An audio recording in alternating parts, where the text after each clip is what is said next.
Hello guys, welcome to Lazio Lounge. I hope it works because I'm getting a lot of error message. But well, can be worse than Lazio Milan, guys. So you saw it yesterday. We are today. Welcome. I'm Vittorio Campanile. I'm joined by other friends. Macintosh. Hi, Sean. How are you? I'm good. I'm good. Hopefully, unlike the match, we not only start off well, but we can keep a strong finish. So, looks like we lost both of you here. No, that's just the editing. Don't worry. The magical editing. Great, great. Yeah. No, happy to be on. If I can, I'll do it as soon as I can. Hi, Alistair. How are you? I'm okay, thanks. Yeah, I mean, well, to be honest, I was feeling a bit down last night and today because, yeah, I mean, I think there's a lot to talk about after last night, and none of it's particularly good. So I guess that has brought my mood down a little bit, but with you guys, so we can have our kind of group therapy session, which always helps. Yeah, where do we start? From Lazio wasting another golden opportunity with Roma and Fiorentina losing, or from the end, another Lazio conceding a goal in the injury time? This is the 5th time this season so far that happened, and we lost 4 matches like that. Only against Sassuolo, when they scored at the 94th minute, we managed to win the match. So what's going on, Alistair? I want to start with you. A couple of years ago, it was Lazio finding a way to score in extra time injury minutes and win the matches. Now it's the other way around. What's happening? Well, we sold Caicedo. I think that was the main problem. This used to be our time, and since Caicedo's gone, it's flipped the other way. But yeah, it's frustrating. I mean, obviously, it's always frustrating to lose a game in the stoppage time. But I mean, at least it wasn't against the run of play. We have to admit that Milan were the better team last night for the vast majority of that game. It wasn't a massive surprise that they won the game on the balance of play. Then again, I think the big painful thing here isn't actually the lateness of the goal, but the manner of the goal, because to concede it through Marasic pointlessly losing the ball, you know, in his own defensive third, and then Acerbi failing to clear his lines or do better with it when he's trying to get rid of it, and it's kind of 2 individual errors that lead to that goal, and having made it that far without, well, I guess like managing to restrict the quality of Milan's chances. They created a lot in that game, but the actual quality of their chances wasn't great until that moment. So it does feel a little bit like it was handed to them. And for me, that's as frustrating, if not more, than how late it came. Sean, do you agree with Alistair? Yeah, I mean, I think there's so many things to point to that bring about frustration. You know, let's talk about the moment of positivity, the brilliant goal, you know, from an excellent pass by Milinkovic-Savic, who needed to have a big game, particularly against Milan and Kessie. But for Cheeto to find the space in between 2 defenders to tap that in off of a bounce was what he does really, really well. And so for us to start so quickly and to play a little bit on the front foot, only to immediately decide that we were going to defend for, you know, 75, 80 minutes from that point forward, was always going to spell doom for us. And I was really concerned about how we changed our mentality with so much time left in the match. I certainly would have hoped that going into halftime would have changed things. I thought, you know, we were lucky to go into half with the lead, and for everything to kind of continue on from that point forward. It was only a matter of time before we knew we were going to concede. And so certainly a series of comedic errors that led to that goal in the 92nd minute.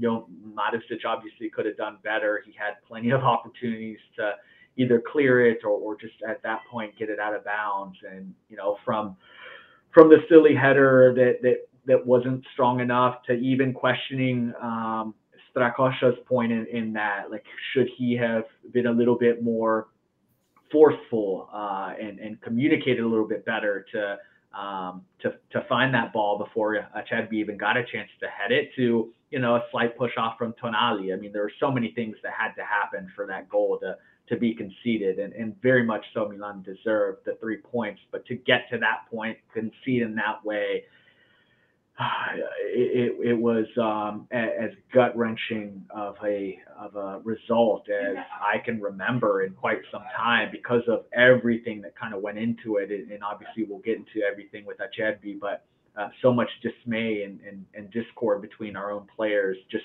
it was tough to stomach. One thing I want to point out is that lately in Serie A and in Coppa Italia against Milan, knowing that the fans wouldn't show up to the stadium, I was expecting another bad defeat for Lazio. Instead, it was surprising to see Lazio starting so well and Milan, like, they didn't show up for the first 10-15 minutes. So that was surprising. And so my biggest disappointment is that we played well. And in the second half, Milan came out, find the equalizer.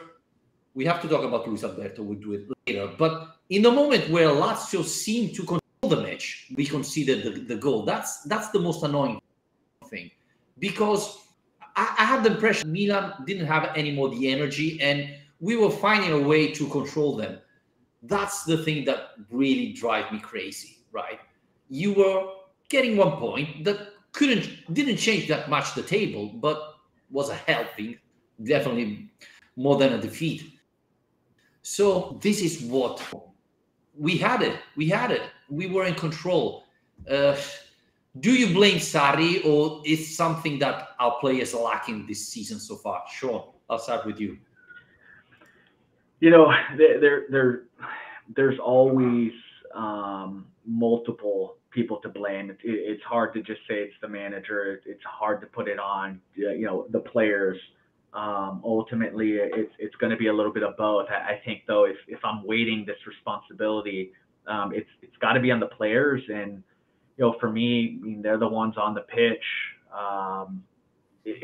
and we see this time and time again. We can change managers, but we continue to see the same problems.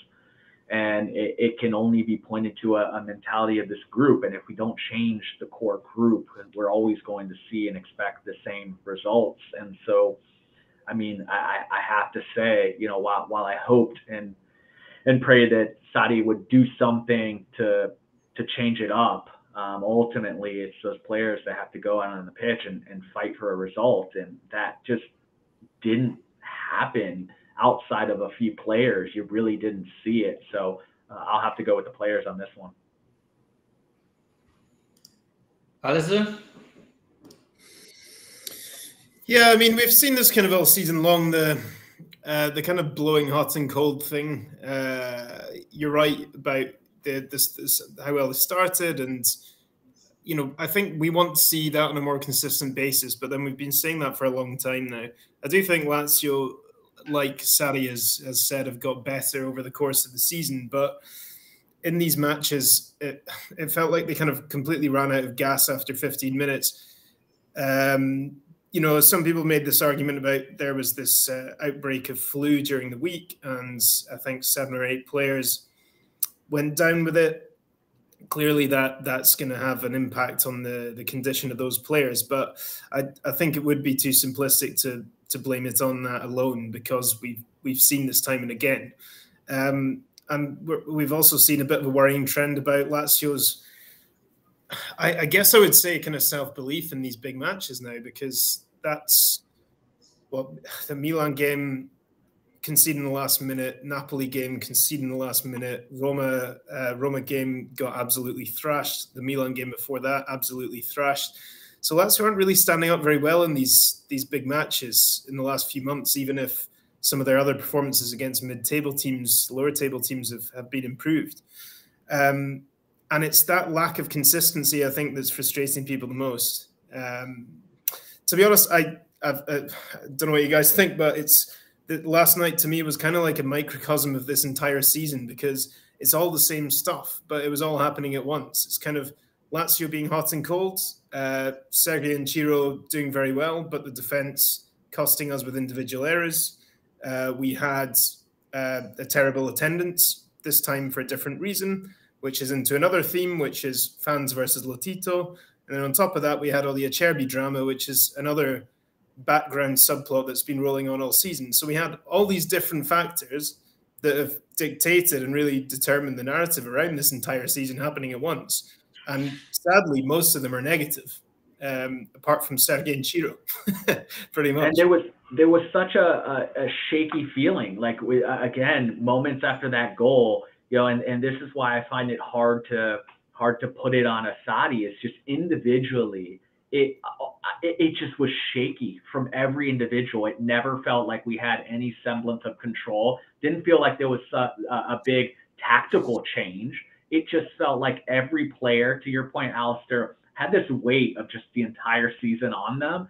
And they were playing so afraid to make mistakes. I mean, my goodness, our inability to hold on to the ball and string together 2 or 3 passes just completely failed us. It was a complete disaster from the players' front, where nobody looked like they were confident. Even a player like Milinkovic, who had a great pass in that match, like nobody looked like they were confident on the ball at all, and it was shocking.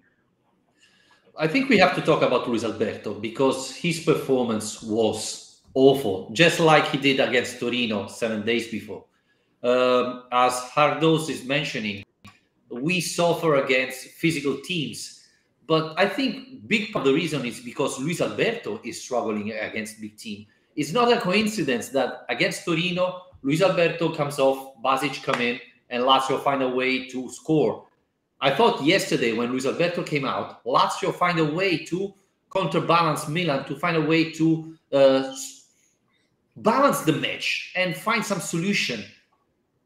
Is this the end of Luis Alberto?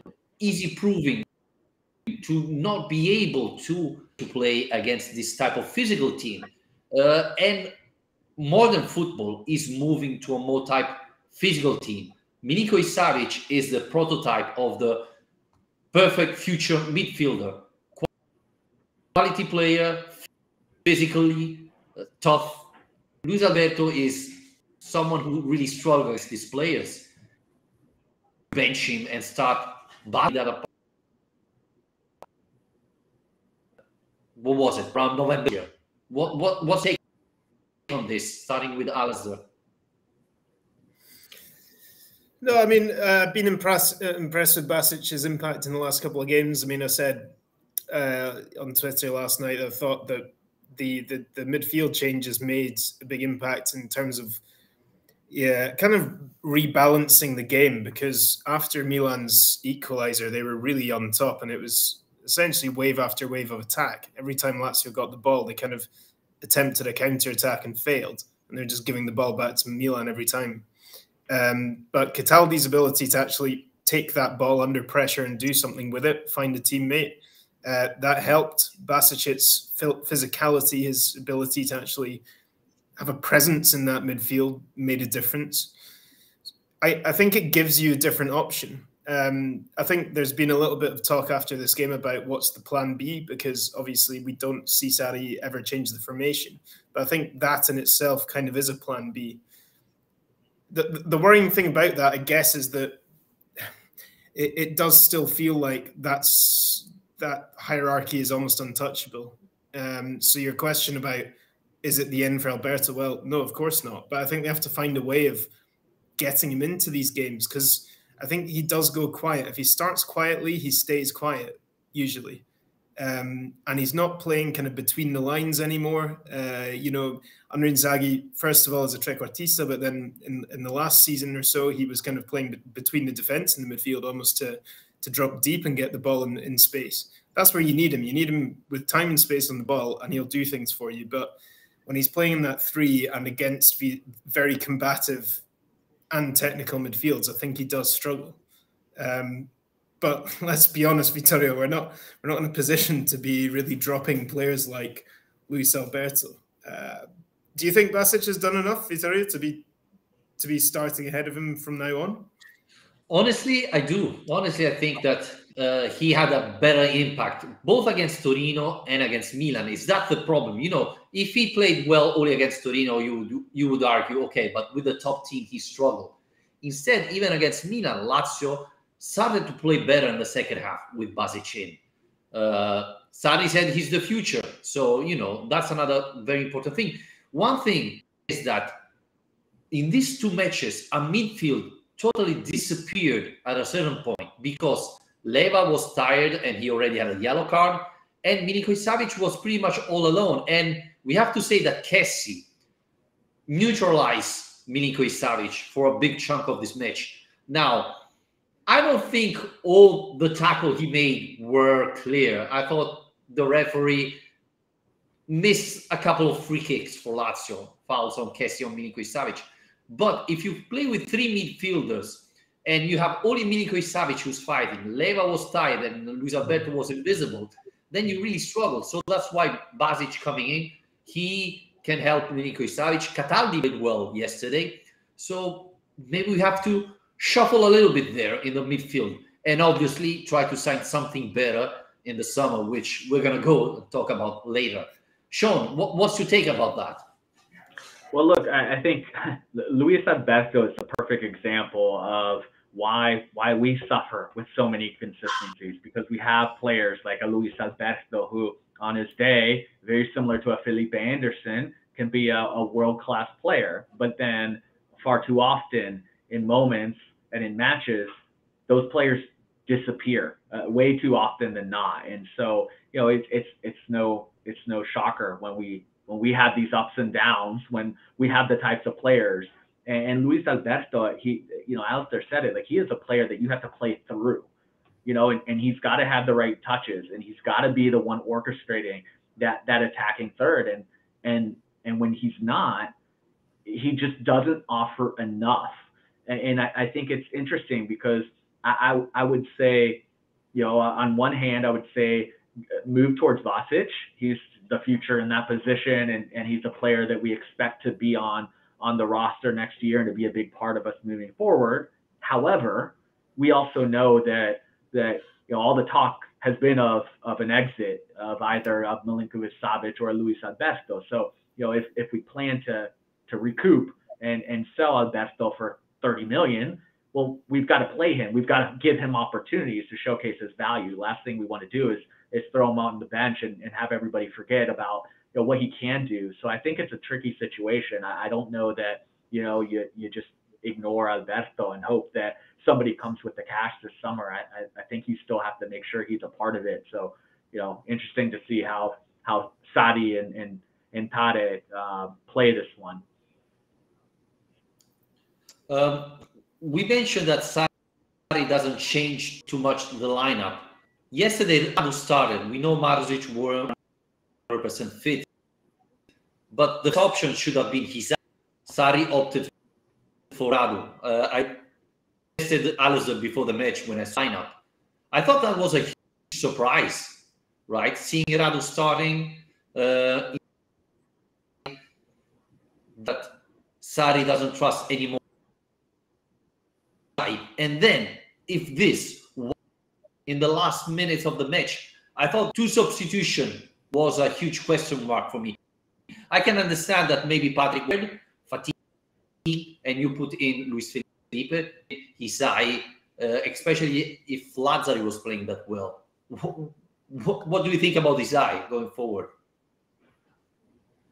Well, probably more to do with the game Leao was having, and the fact that I think Lazzari did some good stuff going forward, but he did get absolutely roasted a couple of times down that wing by Rafael Leao. And to Lazzari's defense, I guess Leao's done that to a lot of players. But you know, that he was the player who led to the goal. He was a player who's causing probably the most problems all night for that Lazio defense. So perhaps it was just an idea that that's going to give us a little bit more defensive solidity. I think the Radu selection was surprising. I don't know. I mean, I feel like this defense is just a complete. What's the word? I mean, it's kind of like just picking names out of a hat, to be honest, at this stage. I mean, I said last night after the game, Marasic and Acerbi are supposed to be the two good ones. I mean, and they're the two players who have led to that complete disaster goal at the end. That the entire thing needs to be rebuilt. I think that these kind of changes and unpredictable switches in an otherwise very, very steady and predictable lineup from Sarri, I think that just tells you a lot about the fact that it's just not good enough. And he's just having to roll the dice and kind of see what works, because he doesn't really seem to like any of it. And none of us do, I don't think. Even though, I mean, that's the impression. A lot better this, than it was at the start of the season. But even so, I think none of us are going to try and claim that it's made up of formidable individuals. That's the impression I get. I mean, it seems like he's run out of options, and at this point, he's going deep into the cupboard to throw at Radu at this point, because what harm is that going to do? He knows what Isai brings at this point, and at this point there isn't anybody that's going to be a game changer, and we know the club was stricken with the flu, so at this point it's any able body, but I just it has been years of this issue really rotting the club from the inside, and it's you've gotta start fresh. I mean, it's got to be a complete overhaul. Otherwise, we're going to continue seeing this. And even when we brought in Acerbi and he had his couple seasons where he was great, and then he's slowly dropped to the level of everybody around him, and whether that's his age or whether that's just again not being around other players that play at a level necessary. It just needs to be rebuilt. It has to be a focus, because this defense is just always going to see these issues. And, it's frustrating because I know you guys have talked about this year over year, and it becomes a running joke at this point. But if this isn't the transfer window to do it, then we'll never do it. I mean, we've been doing this almost 5 years, and I think we've been talking about the state of the defense continuously every year, probably. But I mean, anyway, I want to move us on a bit, because you mentioned the magic word, which is Acerbi, and I feel like this is something that people want us to discuss and debate, and that there's going to be some strong feelings here. So before we get into it, I'll just quickly explain what happened in case anyone missed it. After the Milan winner in the 93rd minute, the camera panned to Acerbi, and he was laughing. And then another video appeared of Adam Marasic screaming in his face, basically, after that had happened. And this has led to a hell of a lot of abuse from Lazio fans online. Acerbi's come out on Instagram and Twitter today and defended himself by saying he was basically laughing at how bad the situation was as his defense. Vittorio, where do you stand? Are you on the never pull on the shirt again side, or are you on the give the guy a break side? Well, I think it's not only that. It's what happened in the last 6 months, what Acerbi has done in the last 6 months. We know, or at least everybody should be aware, that the Curva Nord is booing Acerbi since, when is it, January, December, after he silenced the Curva Nord after scoring a goal. Don't remember even against who. I was at the stadium and didn't know this, by the way. I saw it back to home at the TV. So he's doing a lot of things wrong. Now, I don't know why. I don't know what's happening. But this is just another mistake Acerbi is doing. Even my dog is upset with Acerbi, as you can hear. So, I don't believe, like a lot of Lazio fan wrote on social media from last night, that he did it on purpose. He's happy because he's a Milan fan, etc. That's absolutely no sense. I simply think he's not focused 100% in the team, and that smile is absolutely wrong. He shouldn't have do that. Cry, blame, shout something, but don't laugh. That's the wrong message you're sending. Said this, I was thinking that first half he was playing really well. In the second half, he collapsed like all the team. I don't know if this is going to be his last match, even because we don't have that many options on the bench. Let's be honest. Are we going to play Radu Acerbi till the end of this? Radu Patrick till the end of the season?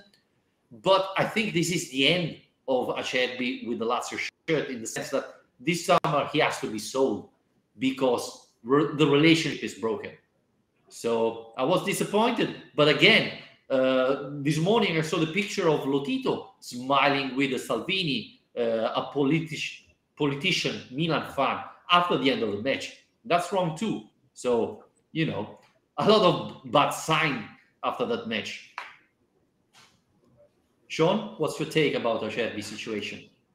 Yeah, look, when I saw it live, I saw the smile and I immediately thought to myself, uh-oh, are laziali going to have a field day? And it happened so quick on the television, and I immediately was concerned about the backlash.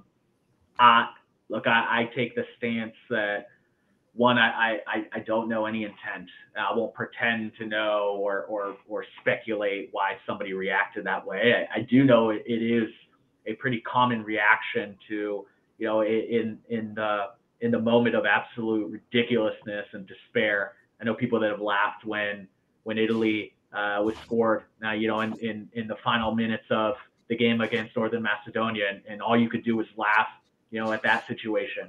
And so, I can't bring myself to think that, there was nothing but utter confusion, reaction, one that was not planned, intended, and maybe I'm wrong. Maybe, for him, it was a sign of giving up, but I don't believe that, so it's hard to read into the intent.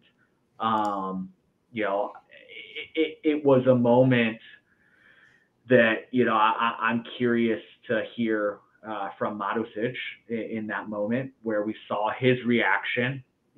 I'm curious as to what caused Marusic to get so angry, because when I saw that, my immediate reaction was who is Marusic to be yelling at anybody in that moment, as if he was not culpable for a part of that disaster. And so, I am curious as to what happened, because we as fans can speculate and we know nothing. Like we know nothing of how that or why he laughed. But who does know would be the players that obviously are at training every single day. Those are the ones that are in it with him. And so I would be curious to hear as to why Marusic was going nuts. There has to be something there. But look, I have, and maybe I'm a little bit biased when it comes to Acerbi with the connection that I have with him, but he is somebody that for me has shown that he cares. He cares about the fans. He cares enough. Has always been a warrior on the pitch. Has always given his all. Obviously, we know his battles with cancer, and to come back and to play match in and match out. And so I do think he's reacted in ways that we don't love. Now, it takes two. We know that our curva has not always made it easy, and so we forget that these players are humans that have emotions, that have reactions, that are going to respond in a way that's not always perfect. But I do think, regardless of all that, it is broken. The relationship is probably beyond repair. So you throw out the intent, you throw out why. What matters at this point is that there is a fracture beyond repair, I think. And for the benefit of the player and for the benefit of the club, you have to find a way to move on. from it. And I hate saying that, but I think that's probably what's best for all parties. I feel like I think Marusic shouted at him because he thought Acerbi was laughing at him at the mistake Marusic did. Probably that's where everything the discussion started. I would say something very easy. A football club tonight would have put a statement or a press interview with Acerbi and Marusic explaining what happened, saying blah blah blah, etc. But it's Lazio. This will never happen. We put our head under the sun and never happen. No problem at all. Which instead will create massive issue going forward. But yeah, I think simply Marusic know he made that mistake. So Acerbi laughing and said, "What you're laughing about me about my mistake? So I'm really upset about you." But again, a big club would put the two. I'm surprised that yesterday they didn't speak after the match. I was hoping that Acerbi would have come, maybe a Lazio Style channel. You know, you're at home to your official radio and TV and explain what happened. You know, I think they already resolved the issue. This is the problem with our media department in Lazio, right, Alistair? Our what? Yes. Don't send me down that road because there's no way back. But yeah, I mean, I think that it was a perfect storm, really, in like ways of angering the Lazio fan base. I say that not only because it's Acerbi, but because that kind of reaction, I think, triggers anger in Lazio fans because there's a general suspicion that there's this kind of complacent, lazy attitude around the entire team. And that comes from their performances on the pitch. I think that comes from just the general lack of kind of leadership and backbone we've seen from this team over the years. And so when you see your team conceding a goal in stoppage time and the first thing that comes up on the TV screen is one of them laughing, I think that triggers a lot of emotions that actually go way beyond how fans feel about Acerbi. Obviously, the way I look at it, Acerbi, you got to think about these things. You know, I get that can be a negative emotion, laughter. I mean, people say there's an expression, you know, if you don't laugh, you cry, because those two kind of reactions are very close, and I get that. But when you've already got this very frayed reaction with the fan base, when you've already got these problems going on in the background, then it's not really that time. I don't know how much under control he is of that reaction or not. That's another discussion. But I agree with you guys that I feel like it's the end for him, not because he's going to be hounded out of the club by angry fans who won't forgive him for laughing, but just because it feels like it's symbolic of a greater kind of disintegration that's happened between him and Lazio over the course of the season. But yeah, like you say, Vittorio, it's also a larger problem because there isn't enough of a squad here. There isn't a serious enough squad that you can afford for one of your players like Acerbi to essentially tap out. You know, you've got him essentially on the way out. You've got Luis Felipe already heading out at the end of his contract. Patrick at the moment still is heading out at the end of his contract. I mean, it's what can we say about the season now? It feels like all the air has gone out of the balloon and there's nothing left really apart from cheering on Ciro to win the Capocannoniere, and that's about it. And this is the issue, guys, because as Alistair was mentioning, Patrick looks he could, but it's not done. Luis Felipe is gone. I think Acerbi is gone. So you already have two starting central. Alistair,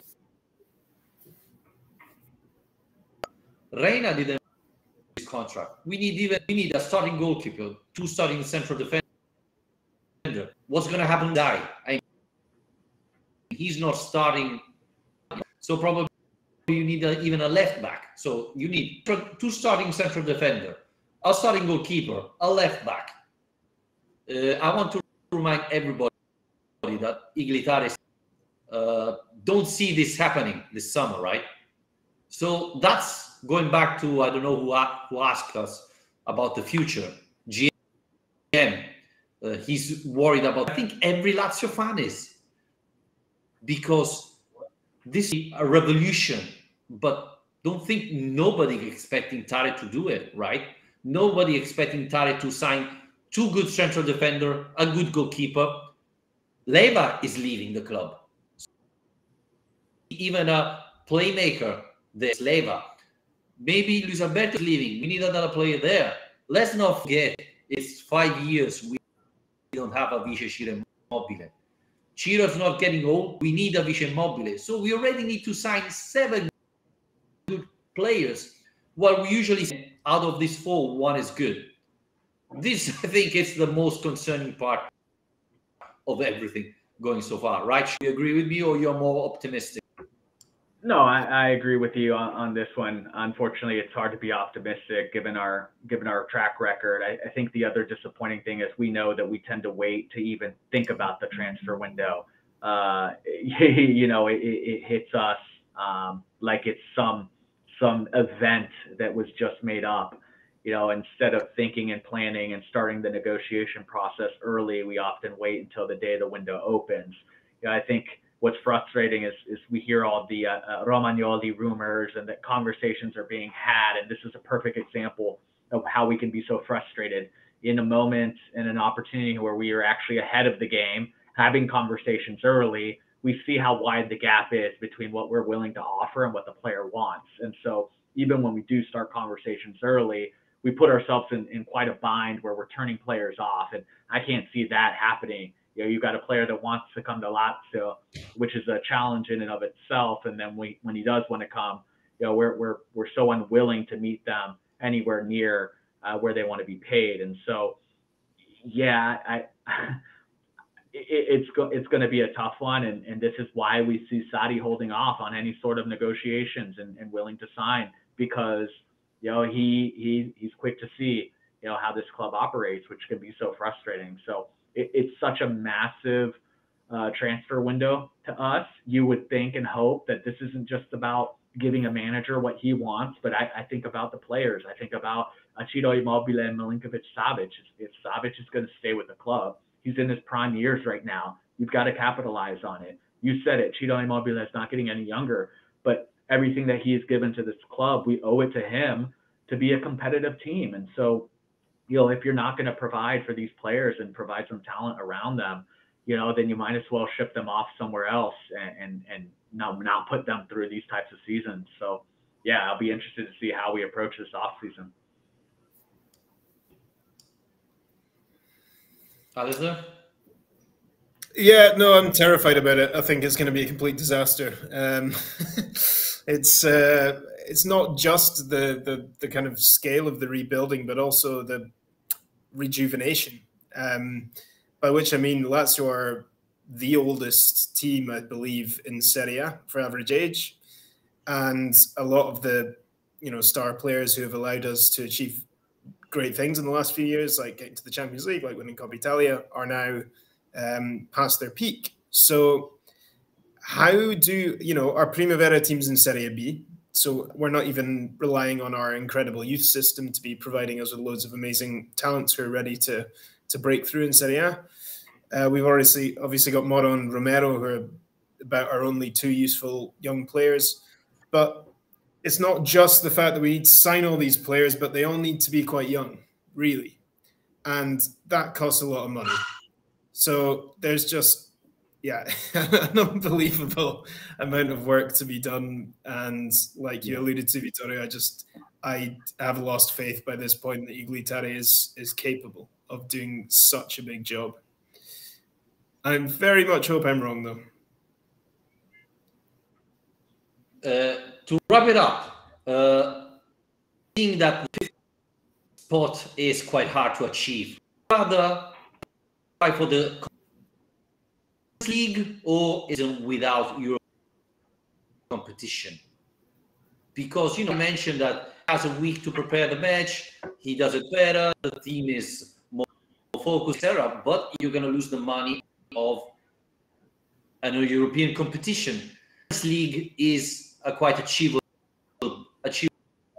competition. So I'm asking, it's better to qualify Conference League or not at all this season. Sean?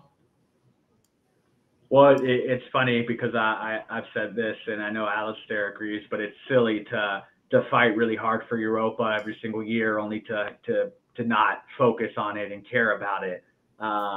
So that's how I stand when it comes to Europa. However, Conference League, a very different tournament, a new tournament, certainly one that doesn't come with the and I'll say prestige lightly, but Europa is an important tournament.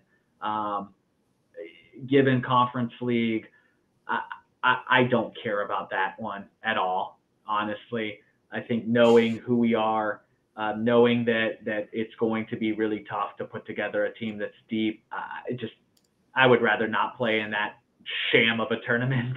And maybe that's my bitterness coming out, but I really don't care about that one at all. So I'm fine with avoiding playing in that. I would love to be in the Conference League. I'm slightly biased here because I've got a secondary motive, which is that there's actually a very slim, but a chance is still a chance, that my team from Scotland, Ross County, will qualify for the Conference League. Wow. And the idea of Lazio and County ending up in the same Conference League tie is too much. So I'm all on board. No, I think generally the Conference League, I think this season has been better than people expected it to be. We're a group of laziali here, and obviously Roma have been doing well in this tournament, so maybe that's going to affect how people feel about it. But I think the group stage is obviously pretty weak, but once Europa teams drop in and so on, it's been quite an interesting competition. I think European competition in general is always great to be involved in when you can. Yes, the money's not as great as it could be, but I still would prefer Lazio in Europe than out of Europe. And yeah, I mean, if you're in Europe as well, it's another way that Sarri can push the owners and push Tari and say, look, we have to play 3 games a week. We couldn't do that last season with this squad. We need to sign more players. That's my slight doubt with, the idea of, we finish in 8th and we miss out on Europe so we can focus on the league. Well, what if that then forces the club to be more complacent in the transfer market and say, well, you can afford a smaller squad then? So I think for me, I think if the opportunity is there to play in Europe, I always want to take it.